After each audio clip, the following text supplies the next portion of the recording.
Hello guys, welcome to my YouTube channel. My name is Harjeet Kaur. हम कर रहे थे लूसेंट जी के और उसमें हमारा एंशियंट हिस्ट्री चल रहा है। आज हम शुरू करेंगे वैदिक कल्चर से। वैदिक कल्चर का टाइम पीरियड है 1500 बीसी से लेकर 600 बीसी तक का। तो इसमें सबसे पहले आता है ओरिजिनल होम ऑफ आर्यंस के आर्यंस का ओरिजिनल होम कहाँ पे है कि आर्यंस कहाँ से आर्यंस का जो ओरिजिन है वो शुरू हुआ था। अगर हम लोकेशन की बात करें आर्यंस की तो वो अभी भी कंट्रोवर्शियल पॉइंट है। किसी को नहीं पता कि आर्यंस ओरिजिनली कहाँ के हैं, ये कहाँ रहते थे। कुछ स्कॉलर्स का मानना है कि जो आर्यंस है वो इंडिया के ही नेटिव है, वो इंडिया में ही पैदा हुए थे, इंडिया में ही उनका ओरिजिन हुआ था। बट कुछ स्कॉलर्स का मानना है कि जो आर्यंस है वो बाहर से माइग्रेट होकर इंडिया में आए थे, वो इंडिया के ओरिजिनल नहीं है। कुछ कहते हैं कि वो सेंट्रल एशिया से आए हैं, कुछ स्कॉलर मानते हैं कि यूरोप से आए हैं, कुछ कहते हैं कि आर्कटिक रीजन में आए हैं। बट जो मोस्ट पॉपुलर बिलीफ है आर्यंस के बारे में वो ये कहता है कि जो आर्यंस है वो सेंट्रल एशिया से माइग्रेट होकर इंडियन सब कॉन्टिनेंट में आए थे, अलग अलग स्टेजेस में। तो अलग अलग ग्रुप्स बनाकर आए थे, एक ही बार में सारे आर्यंस इंडिया में नहीं आए थे। ये आए थे between the 2000 BC to 1500 BC. इस टाइम पीरियड के बीच में वो अलग अलग ग्रुप्स में इंडिया में एंटर हुए थे आर्यंस। जो सबसे पहला ग्रुप इंडिया में आया था आर्यंस का वो कहाँ पे सेटल हुआ था? वो सेटल हुआ था पंजाब में और फ्रंटियर प्रोविंस में वो आकर सेटल हुआ था। पंजाब को उस टाइम पे क्या बोलते थे? सप्त सिंधु। सप्त सिंधु क्यों बोलते थे? क्योंकि उस टाइम पे पंजाब में 7 रिवर्स बहती थी, 7 नदियां होती थी पंजाब में, तो इसलिए उस टाइम पे पंजाब का नाम क्या था? सप्त सिंधु। तो फिर वो यहाँ पे पंजाब और फ्रंटियर प्रोविंस के रीजन में बहुत सालों तक वो रहते रहे, बहुत सेंचुरीज तक वो यहाँ पे रहे और धीरे धीरे फिर वो इंटीरियर पार्ट में शिफ्ट होने शुरू हो गए। गंगा वैली के पास सेटल हो गए कुछ जाकर, कुछ जमुना वैली के पास जाकर सेटल हो गए। तो धीरे धीरे उन्होंने इंडिया के इंटीरियर पार्ट में शिफ्ट करना शुरू कर दिया था। बुगास की इंस्क्रिप्शंस की बात करें तो उसमें 4 वैदिक गॉड की बात करी गई है। कौन कौन से? इंद्रा, वरुणा, मित्रा एंड सत्या। तो ये 4 वैदिक गॉड कहाँ पे मेंशन है? बुगास की इंस्क्रिप्शन में, जो कि एशिया माइनर टर्की में पड़ता है। नेक्स्ट हम बात करते हैं वैदिक लिटरेचर की। वैदिक लिटरेचर का टाइम पीरियड है 1500 बीसी से लेकर 600 बीसी तक का ही। जो वैदिक लिटरेचर है उसमें आते हैं ऋग्वेदास। ऋग्वेदास जो है ये माना जाता है कि जो ऋग्वेदास है वो आर्यंस ने कंपोज किए थे, वो आर्यंस के ही लिखे हुए हैं ऋग्वेदास, जो कि अभी भी पंजाब में चलते हैं।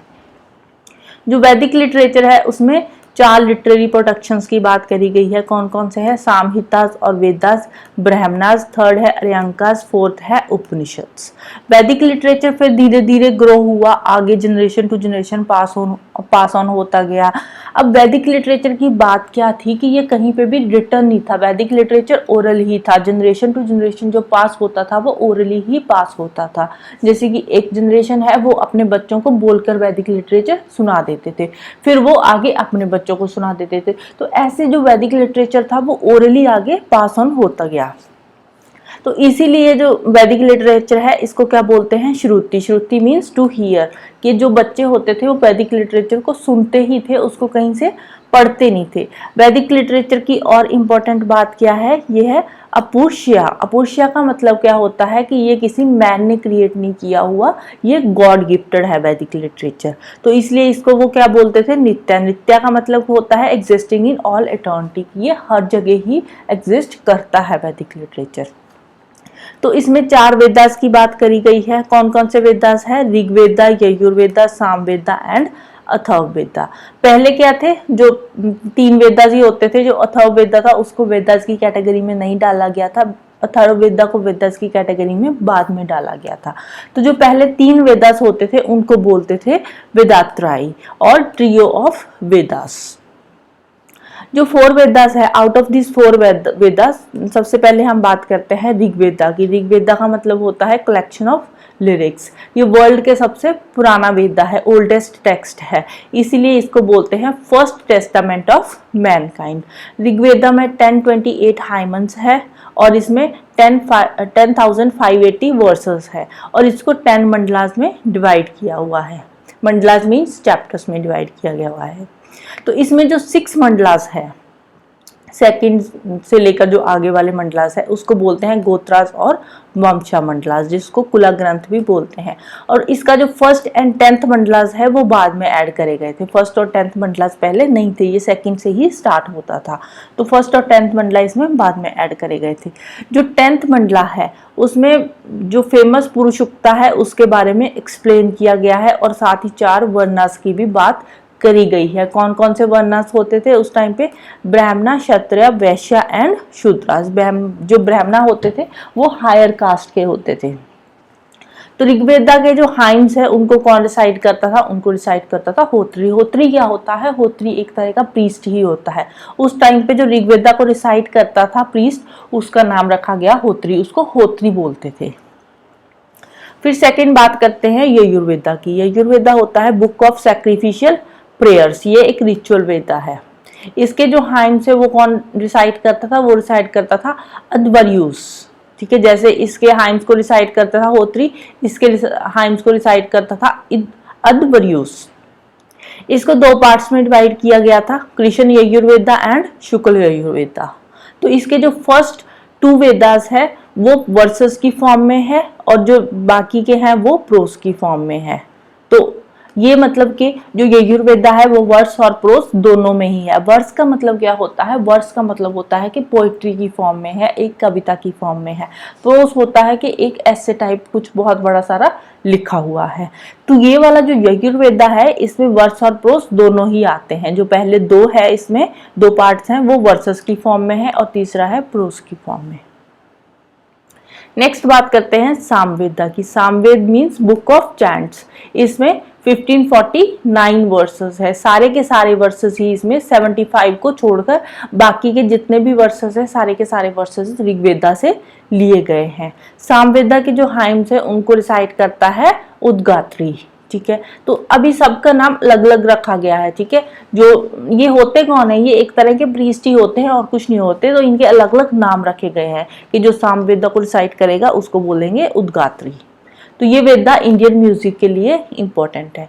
नेक्स्ट आता है 4th वन और लास्ट वेदा, वो है अथर्ववेदा। अथर्ववेदा मतलब बुक ऑफ मैजिकल फॉर्मूलाज। इसमें चार्म्स एंड स्पेल्स की बात करी गई है, इवल्स की और डिसीजेस वगैरह की अथर्ववेदा में मेंशन किया हुआ है।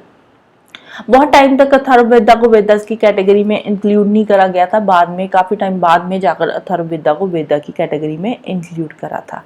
फिर बात करते हैं ब्रह्मनास की। ब्रह्मनास जो है उसमें वेदा के हाइम्स को एक्सप्लेन करा गया है, उनको प्रोज फॉर्म में लिखा गया है, उनको रिचुअलिस्टिक बनाया गया है।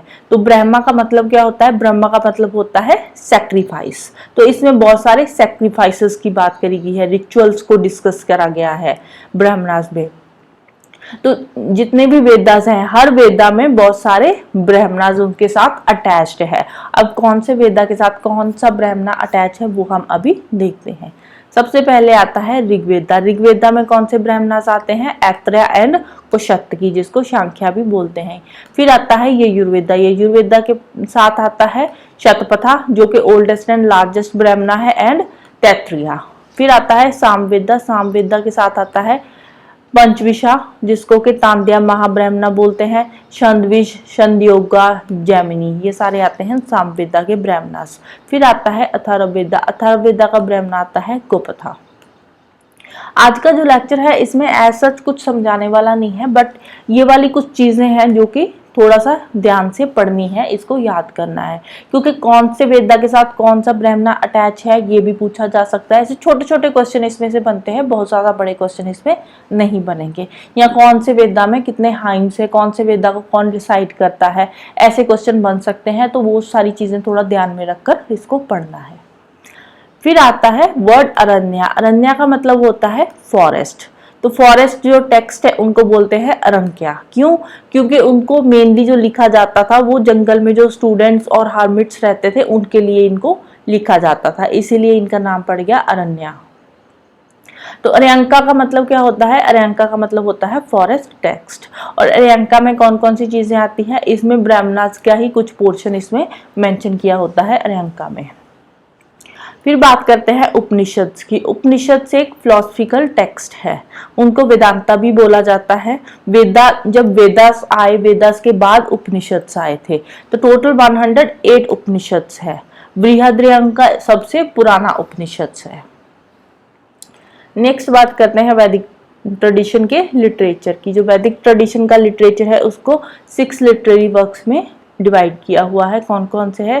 पहला आता है वेदंगास और सूत्रास, सेकंड आता है स्मृति धर्मशास्त्र, थर्ड आता है महाकाव्यास जिसको एपिक्स बोलते हैं, जिसमें महाभारत और रामायण आ जाएंगे, फोर्थ आता है पुराणास, फिफ्थ आता है उपवेदा, सिक्स्थ आता है शतदर्शना। पहले बात करते हैं 6 वेदंगास की। 6 वेदंगास कौन कौन से हैं? सबसे पहले आता है शिक्षा। शिक्षा मीन्स फिनेटिक्स। इसमें आता है प्रतिशाख्या जो कि फिनेटिक्स का सबसे ओल्डेस्ट टेक्स्ट है। सेकंड आता है कल्प सूत्र। कल्प सूत्र में आता है श्रुता सूत्र और शुल्बा सूत्र। शुल्बा सूत्र में ये किसके साथ डील करता है? ये सैक्रिफाइसेस के साथ डील करता है। इसमें सेकंड आता है कल्प सूत्र में गृह सूत्र। गृह सूत्र फैमिली सेरेमनीज जो होती है उनके साथ डील करता है। थर्ड इसमें आता है धर्म सूत्र। धर्म सूत्र डील करता है वमस और आश्रम के साथ। फिर थर्ड आता है वेदंगास व्याकरण। व्याकरण मतलब ग्रामर। तो इसमें आता है अष्टाध्यायी जो कि पन्नी ने लिखा है, ये वर्ल्ड की सबसे पुरानी ग्रामर है। फोर्थ है निरुक्ता। Nirukta means etymology. तो इसमें आता है निरुक्ता बेस्ड ऑन निघंटु। तो निरुक्ता क्या होता है? निरुक्ता है oldest dictionary of the world. World की सबसे पुरानी डिक्शनरी है। और निघंटु क्या है? Oldest word collection of the world. World के सबसे पुराने जो वर्ड है, जो शब्द है, वो निघंटु में मेंशन है। तो निघंटु इसमें आता क्या है? इसमें आता है कलेक्शन ऑफ डिफिकल्ट वैदिक वर्ड्स। जो डिफिकल्ट वैदिक वर्ड्स है वो सारे इसमें निघंटु में मेंशन है। फिफ्थ आता है छंद। छंद मीन्स मैट्रिक्स। इसमें आता है छंद सूत्र। छंद सूत्र क्या है? ये बहुत ही फेमस टेक्स्ट है उस टाइम का। सिक्स आता है ज्योतिषा। ज्योतिषा मीन्स एस्ट्रोनॉमी। इसमें आता है वेदंगा ज्योतिषा। तो ये सबसे पुराना ज्योतिष टेक्स्ट है। नेक्स्ट बात करते हैं फेमस स्मृतिज की। इसमें आती है मनु स्मृति। इसमें कुछ ज्यादा लर्न करने की जरूरत नहीं है, इसमें आपने सिर्फ और सिर्फ ये टाइम पीरियड ही याद करना है। मनु स्मृति और याज्ञवल्क्य स्मृति ये प्रीगुप्ता पीरियड के हैं। नारद स्मृति, प्रशारा स्मृति, बृहस्पति सप्ता स्मृति और कत्याना स्मृति ये सारे के सारे ही गुप्ता पीरियड के हैं। Right, sorry for the pronunciation, word ही कुछ ऐसे हैं, कई बार गलत बोला जाता है। तो ये सारे के सारे गुप्ता पीरियड के हैं। ऊपर वाले जो 2 है ये है प्री गुप्ता पीरियड के। बस इसमें और कुछ ज्यादा लर्न करने की जरूरत नहीं है। फिर बात करते हैं महाकाव्यस की, जिसको बोलते हैं एपिक्स। इसमें सबसे पहले आता है रामायण। रामायण किसने लिखा था? वाल्मीकि ने। तो इसको बोलते हैं आदि काव्य, मतलब कि वर्ल्ड का सबसे पुराना एपिक है ये। एट प्रेजेंट इसमें 2400 श्लोक्स है। श्लोक्स मीन्स वर्सेस है, पोएट्री फॉर्म में होता है ना वर्सेस। तो 24,000 इसमें श्लोक्स है। ओरिजिनली इसमें 6000 श्लोक्स थे, बाद में 12 हो गए और फाइनली अभी एट प्रेजेंट 24,000 श्लोक्स है। इनको 7 कंडास में डिवाइड किया हुआ है। 7 कंडास मीन्स 7 सेक्शंस में इसको डिवाइड किया हुआ है। फर्स्ट और 7th जो कंडा है वो लेटेस्ट एडिशन है रामायण के। जो लेटेस्ट जो रामायण में चैप्टर्स ऐड किए गए हैं, सेक्शंस ऐड किए गए हैं, वो फर्स्ट और 7th कंडा इसमें ऐड किए हैं। सेकंड आता है महाभारत। महाभारत वेद व्यास की है। ये वर्ल्ड का सबसे लॉन्गेस्ट एपिक है, सबसे बड़ा महाकाव्य है वर्ल्ड का ये। एट प्रेजेंट इसमें 1 लाख श्लोक्स है।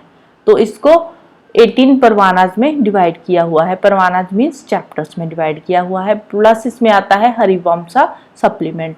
जो भगवत गीता है वो भी महाभारत से ही एक्सट्रैक्ट करी गई है, महाभारत से ही ली गई है। महाभारत के कौन से चैप्टर से भगवत गीता ली है? ये ली है भीष्मा पर्वान से। भीष्मा पर्वान जो चैप्टर है उसमें से जो भगवत गीता है वो लिखी गई है। जो शांति पर्वान है वो सबसे लार्जेस्ट पर्वान है महाभारत का। पुराण नेक्स्ट आता है पुराना। पुराना का मतलब क्या होता है? पुराना का मतलब होता है ओल्ड। तो 18 फेमस पुराण्स है टोटल। तो जो मत्स्य पुराण है वो सबसे ओल्डेस्ट पुराणिक टेक्स्ट है। बाकी के जो इंपॉर्टेंट पुराण है वो कौन कौन से हो गए? वो है भगवता, विष्णु, वायु एंड ब्रह्मदा। तो ये सारे के सारे सबसे जो इम्पोर्टेंट पुराण से वो आ जाएंगे। तो इसमें 5 सब्जेक्ट्स इसमें डिस्क्राइब किए हुए हैं पुराण में। कौन कौन से 5 सब्जेक्ट पुराण में डिस्क्राइब किए हुए हैं? एक है सर्गा, सर्गा मीन्स क्रिएशन ऑफ वर्ल्ड, जब वर्ल्ड बना था। दूसरा है प्रतिसर्गा, प्रतिसर्गा means recreation after the dissolution of world, world एक बार खत्म हो गया उसके बाद दोबारा फिर से बनाया गया। फिर आता है वंशा, वंशा में आता है genealogies of gods and rishis, gods and rishis के बारे में इसमें लिखा है। फिर आता है मनवंतरा, मनवंतरा में लिखा हुआ है रेन्स ऑफ मनुष्य के, उनका टाइम पीरियड क्या था। इसमें फर्स्ट ह्यूमन की बात करी गई है कि जो फर्स्ट ह्यूमन आया था वो कब आया था, उसका कौन सा टाइम पीरियड था। फिर आता है वंशनुदियारिता, इसमें आता है genealogies of the various royal dynasties, अलग अलग डायनेस्टीज के बारे में इसमें बात करी गई है। नेक्स्ट बात करते हैं उपवेदास की। उपवेदास जो है वो अलग अलग वेदास के साथ एसोसिएटेड है। अब ये चीज हो जाती है इंपॉर्टेंट कि कौन सा उपवेदा कौन से वेदा के साथ एसोसिएटेड है। सबसे पहले आता है आयुर्वेदा, आयुर्वेदा डील करता है मेडिसिन के साथ और ये ऋग्वेदा के साथ एसोसिएटेड है। फिर आता है गंधर्व वेदा, इसमें म्यूजिक की बात करी है और ये सामवेदा के साथ एसोसिएटेड है। फिर आता है धनुर्वेदा, इसमें आर्चरी की बात करी है और ये यजुर्वेदा के साथ एसोसिएटेड है। फोर्थ और लास्ट आता है शिल्पवेदा, जिसको अथर्ववेदा भी बोलते हैं, इसमें science of craft and wealth की बात करी हुई है और ये है एसोसिएटेड अथर्ववेदा के साथ। Right, so this is all about today. Next हम करेंगे ऋग्वेदा और अर्ली वैदिक पीरियड। तो जाने से पहले वीडियो को लाइक कर देना, शेयर कर देना और चैनल को सब्सक्राइब कर लेना। Thank you, bye bye and have a nice day.